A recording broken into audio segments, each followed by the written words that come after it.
Many of us use herbs or natural home remedies to boost our immune system and to improve our health. And there are experts who can help you better define the right remedy for your condition. Today I'm sitting across from Dr. Patrick Delves. He is a master herbalist and Chinese medicine doctor from Grenada, West Indies. Today on CaribNation Health, we will discuss the role of an herbalist in our healthcare. That's up next on CaribNation Health.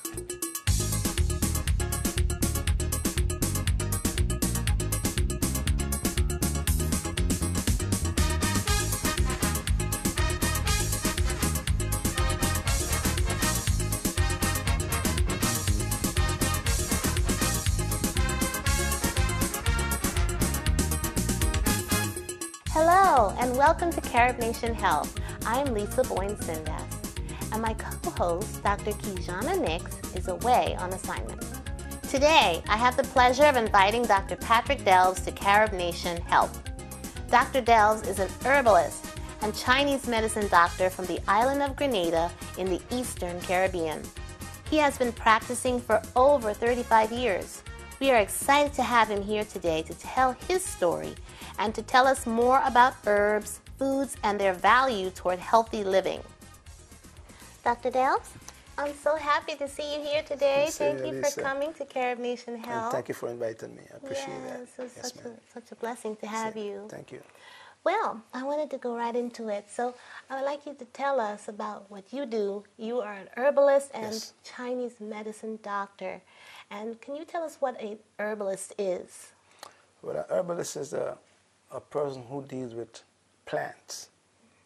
And they also deal with using the plants to, I want to say repair a problem with putting the body back in balance. Because the body heals itself. Yes.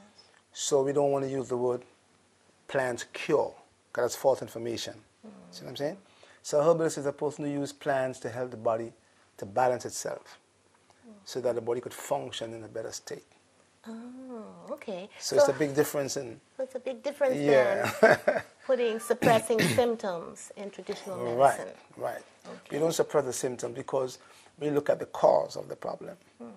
And if you can't find a cause of a problem, the problem can't be solved. Okay. You see what I'm saying? So, for instance, if a person get a headache, and you can't find the cause of the headache, you can just curb the symptom by giving them a pill or even a herb to stop the headache.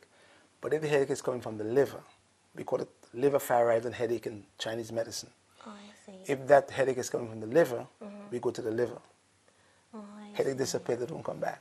Oh, so how do you match the traditions of the Chinese with the herb? Do they use herbs, or how does that Well, in Chinese medicine, they use herbs, but they also use parts of animals too. They call them glandulars. So, for instance, if you have troubles in the pancreas, they might use the pancreas of a pig or a lamb or goat, you know what I mean? If you're having troubles in the thyroid gland, they're going to use herbs also, but they're going to use a thyroid from, say, an animal. So they do use plants, but they also incorporate glandulars or animal products in their teachings, in their practice. But I don't. How did you get involved with Chinese medicine, being from Grenada? Well, I mix Chinese and Western and Caribbean plants together, so I have a better spectrum of what I'm doing when I put the plants together as one. And because I had a stroke at 32 years old. Really? Yes, I did. And because my mom died from the second stroke, killed her because she had high blood pressure, and so did I. Really? And I used to suffer from epilepsy too. Really? So I used to take, there was an old drug called Epilin. Yes. Still on the market though.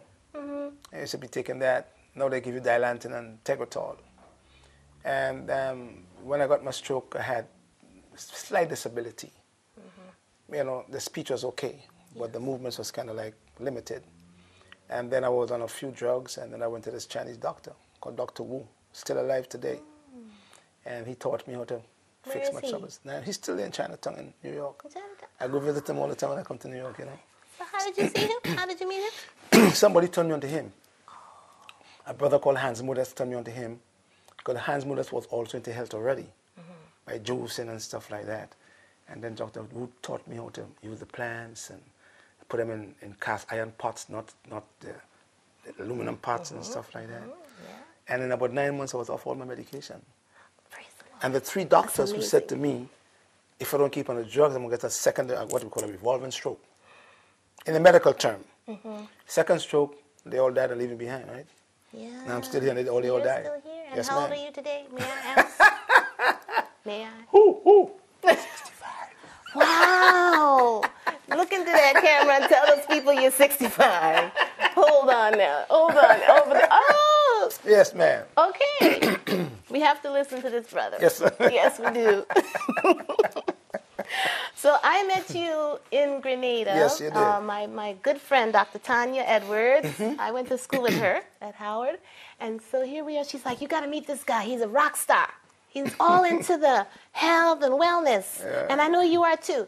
So I said, okay, so we meet you. Well, we could barely talk. We were sitting in the mall, in the Caribnage, right? Yes. And everybody, hey doc, coming to hug him, taking pictures with you, your beautiful wife. Yeah. And it was like, oh, this is so cool. And we just kept talking about cases, and it really stimulated my mind. So how did you get involved with treating patients? Because I see you're on social media live, you're doing Facebook Live classes, and on YouTube, and you consult patients all over the world. Yes, ma'am. How did all this evolve from your story to...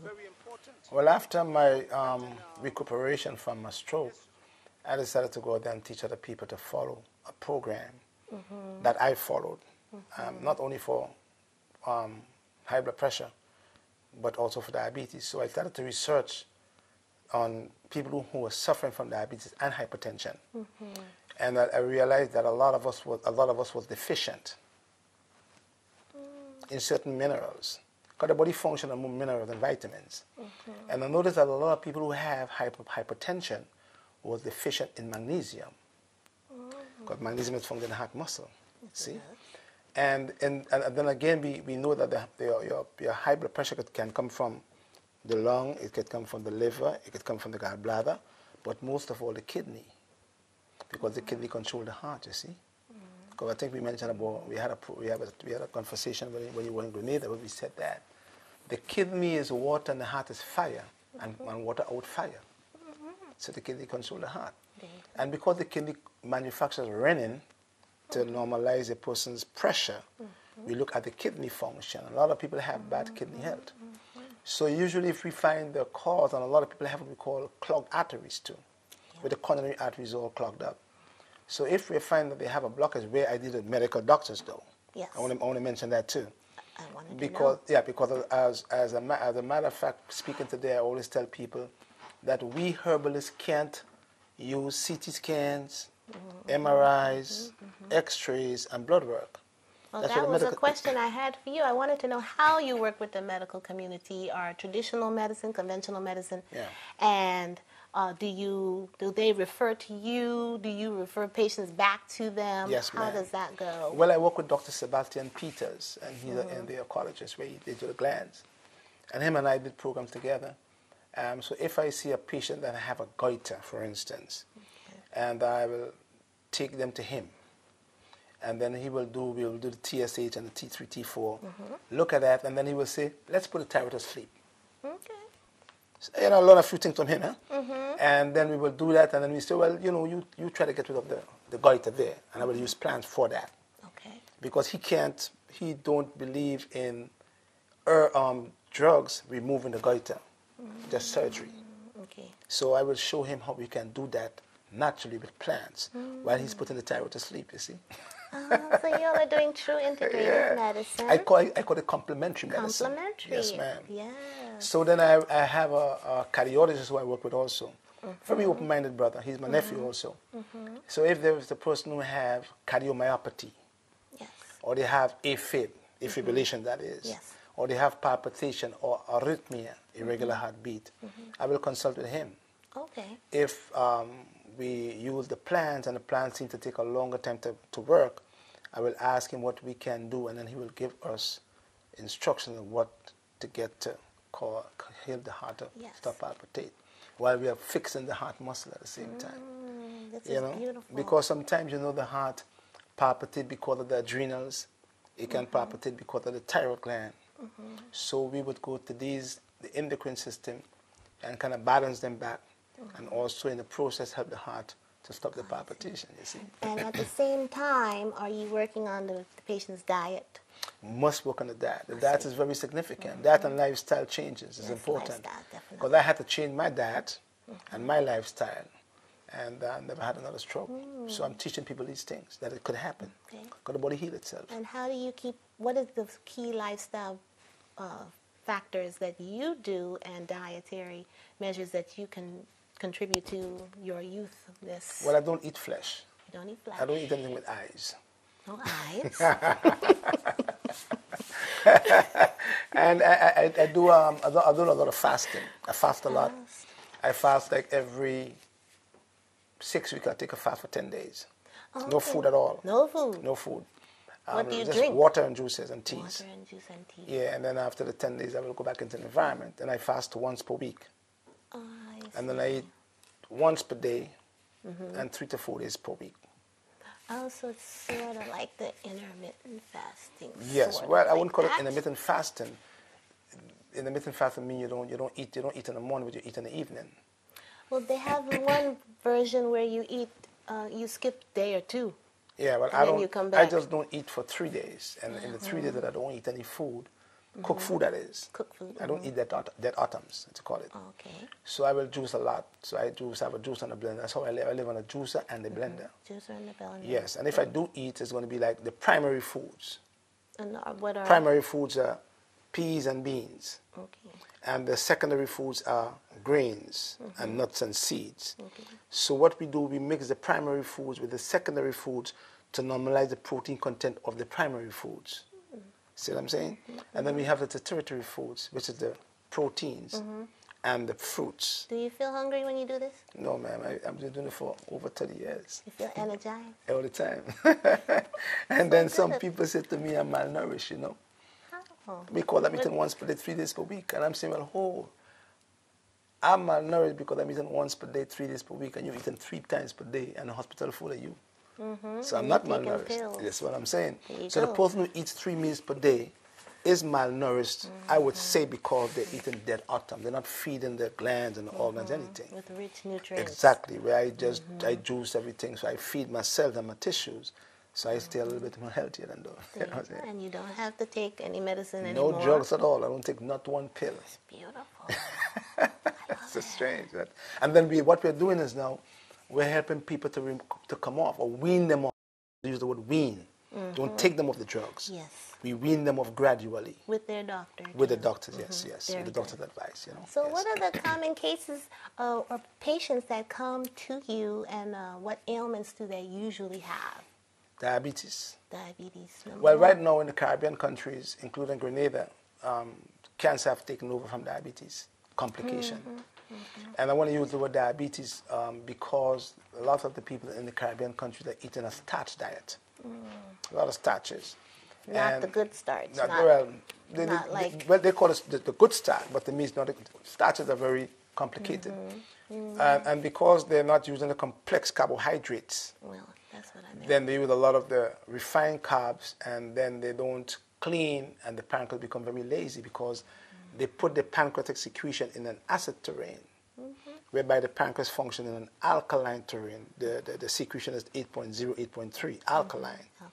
But because they eat acid foods together for so long, it changes the composition of the pancreatic secretion from 8.0 to 5.0. Your pancreas will function there, but it will burn up the function of the endocrine and exocrine part of the gland long term. So they just keep having high levels of glucose in them. Yes, exactly. And then we look at resistance. Exactly, and we're looking at insulin resistance. We're looking at insulin sensitivity and insulin deficiency. So once we know what the cause of the diabetes is, we change around the diet and fix the trouble that way. So a lot of people who are overweight have insulin resistance. Yes. When they lose the weight, they fix diabetes They're that way. They're back to normal. Yeah, but cancer is the number one killer of Grenadians right now. Also Caribbean people, really and truly. And if a patient had, let's say they come with pre-diabetic insulin resistance, how long do you usually put them on a regimen for to help them normalize? Or what have you seen, how long it takes to normalize them? Well, it's according to how, I want to use the word plants energy and the energy of the individual. That's how I work. So I look at the individual energy and the energy of the plant that will work into the body. See? Okay. So if the person have insulin resistance, if they're overweight, I mean, then lose the weight. Yes. Or sometimes remember that your endocrine part of the pancreas produces insulin, and the liver is very significant in balancing or normalizing your insulin levels. See?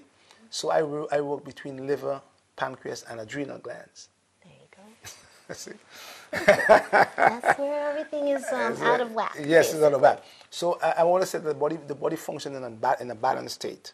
So usually if there is a lot of fats in the liver or around the gallbladder area from toxic bile, I call it word toxic bile because a lot of the time because your liver is supposed to produce the bile salts to turn the fats into droplets so that your fats can be sent into the gallbladder to be emulsified. Sometimes that don't happen, so the fat sticks around the liver area, clog the receptors. Yes.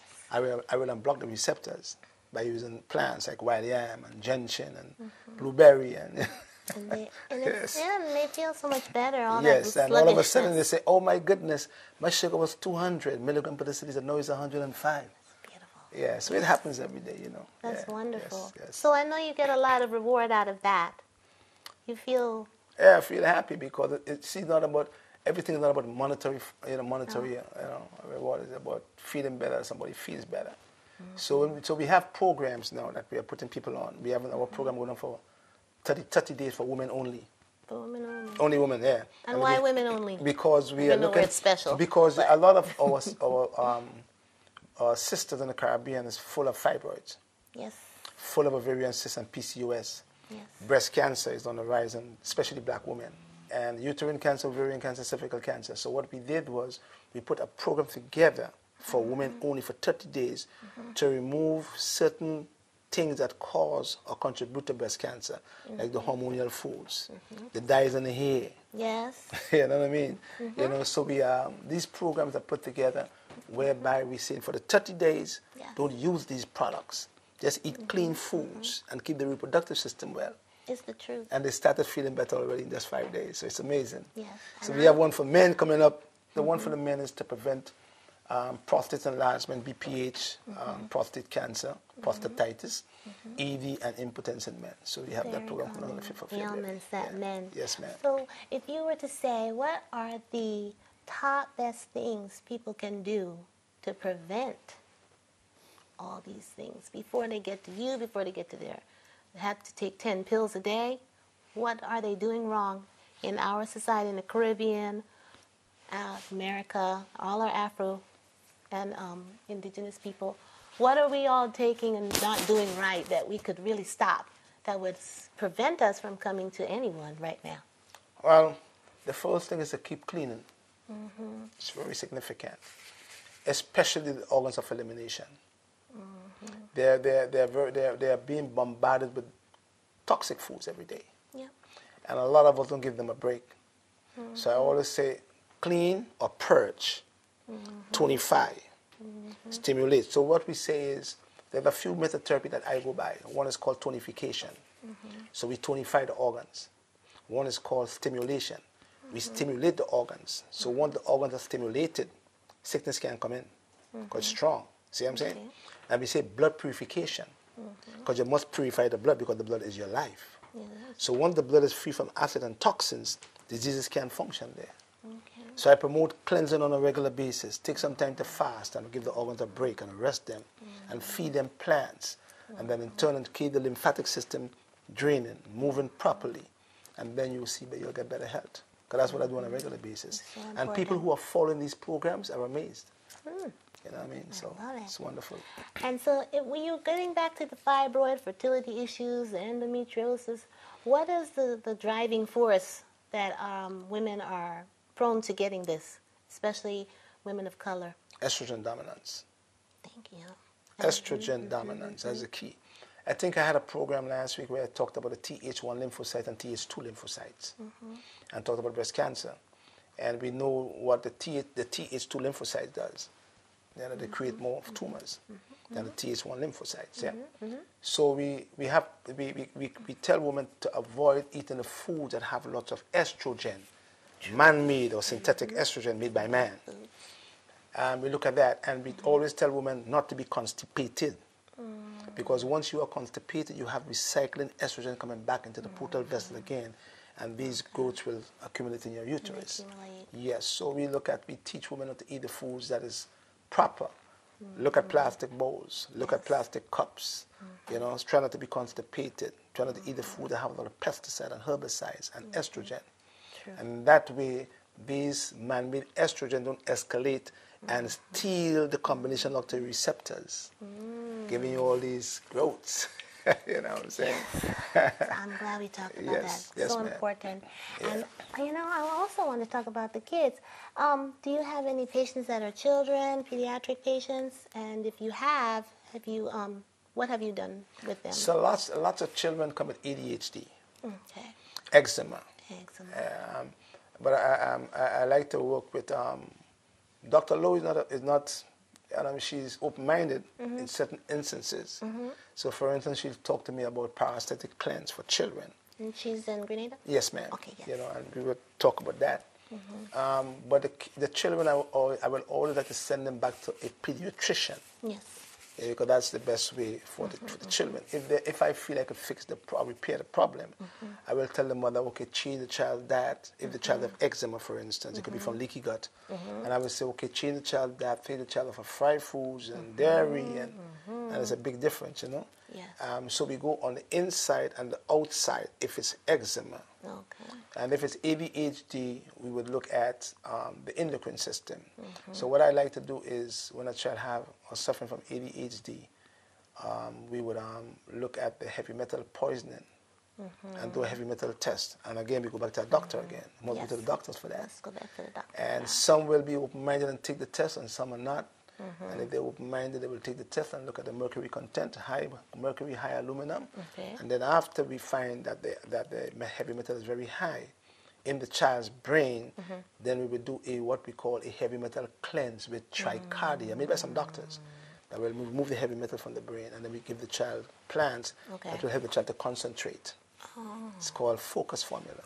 Focus formula. Yeah, we give them DHA, we give them GABA, we give them L-theanine. You have an age limit that you use these for? 6 and up. Okay. Yes, ma'am. Okay, well that follows the guidelines. And you have patients in Grenada coming with ADHD. Do they believe in that diagnosis there? Well, a lot of the people who, a lot of the children who were diagnosed with that particular condition blame it on the vaccines. On the MMR vaccine or the TB vaccines, you know. And as I said, the medical system said there's no proof of that. Yeah, that's true. So I don't really want to, that's kind of controversial anyway. Yeah. So I don't go into that kind of route at all, you know what I'm saying? Yeah, you know, but what we try to do is to try to repair the child or make the child less, we use the method there called tranquilization. We talked about the 8-method therapy a while ago. That is one of the 8-method therapy, tranquilization. So if the child is overactive, we tranquilize without sedating the child. So we use what we call adaptogens. Adaptogens, yes. Ma'am, yes. Okay. So we would use cassandra berry, oat straw, you know, rhodiola. We might use some chamomile if the child is too overactive to calm the child. So we tranquilize the child without making the child be sedated. Yes. And then the mother and the father could get well, the parents are like, thank you, Jesus. Yes, ma'am. Well, we're almost so close, but what is the biggest barrier with you being an herbalist in Chinese medicine? The barrier is to fight down from the medical system. And how do they fight you? I want to hear. Well, you know, you're crack, this thing don't work. So, you know, you get it all the time. Yes. But I get to talk to doctors and I explain to them, you know what I mean? I say the body function and vitamins, minerals, amino acid, and enzymes. See what I'm saying? So if you don't feed the body these things, the body going to break down eventually. So plants have a lot of them. So. Yes. Is there a driving force with you, let's say other herbalists and health practitioners like yourself are in a group, union? Do you all meet? Do you Well, we did have a forum in Jamaica in 2002. Where all herbalists met in Jamaica in Montego Bay. And the purpose of us meeting there was to get the Caribbean plants into the European market. Couldn't happen though, because there was no data on the plants. Oh, and since 2002... Never happened again. No. So what they suggested that we do was a trade among ourselves in the Caribbean, because we have lots of plants there. Yes. So their suggestion was to, because we can't get the plants into the European market because of data, we're going to just use the Caribbean country to trade among ourselves. It never happened. Oh. Well, I see moringa. It's growing wild in Jamaica, and it's all in every place you can buy some. That's a myth again, too. See, that's a myth. Yeah, you see, first there was noni. Yeah. And noni does everything. Then there was another one came in the market again, and they would say that does everything. No, they say moringa does everything. There are different species of plants. So, for instance, you're looking at peppermint, spearmint, lemon balm. They all raspberry leaf. They're all from the Lamaci family. But the different spectrum of what they do to the body. Some are alternatives, some are combinatives, some are therapeutic plants. But they come from one family. See? So the moringa plant that we have in the Caribbean don't have all the minerals that they say it have. So it's just a myth. You know, I always tell people that plants don't fix anything, just like drugs. The difference in the plants is they go in and they help the body to balance, so that the body in turn can heal itself. So you have to do more than just one herb or one. Right. So for instance, if we have a patient who have prostate troubles, BPH, that for instance, we're not going to use sulfamethyl alone, because it will work, but it's going to take a longer time to work. So we're looking at putting a spectrum of plants together called formulas. So it depends on the person first, and their root cause of their illness. Yes. And then you put something together individually. Exactly. So for instance, if the gentleman cannot urinate, we might give him some diuretics. If the prostate is enlarged, we might give him some little root in the process of white seed, because they shrink the prostate gland. If we want to prevent cancer in the prostate, we will give him some sulfamethyl, which prevent the 5-alpha reductase from converting into hydrogen testosterone. Wow. So they all work together, you see. You know, we could be talking all day. I'm excited with all this learning and education, and I love that you work with the conventional, traditional doctors and referring back and forth. And you're teaching us right now that we can work together to heal each other and heal ourselves. We can. So I really want to thank you today. You're welcome. For being here. Oh my gosh, this was wonderful. You're going to come back? Yes, we will come back one of these days. You're going to come back? Yes, ma'am. So where does everybody find you? Well, Facebook, Patrick Delves. Yeah, I have another YouTube channel, Master Herbalist Patrick Delves, there on YouTube. Yeah, and the website is KRISTYBWKS.biz, and you can get my programs there and my formulas there, because I have 27 formulas. 27 formulas. So if they go to find you on Facebook, they'll find your website. Yes, the website is there. But thank you so much for coming. For all the way here in the U.S. Yes, I met you in Grenada. God is good. God is good. Take care. Give him all the glory. Thank you. And thank you for joining us. Until next time, I'm Dr. Boynes-Sindass for CaribNation Health.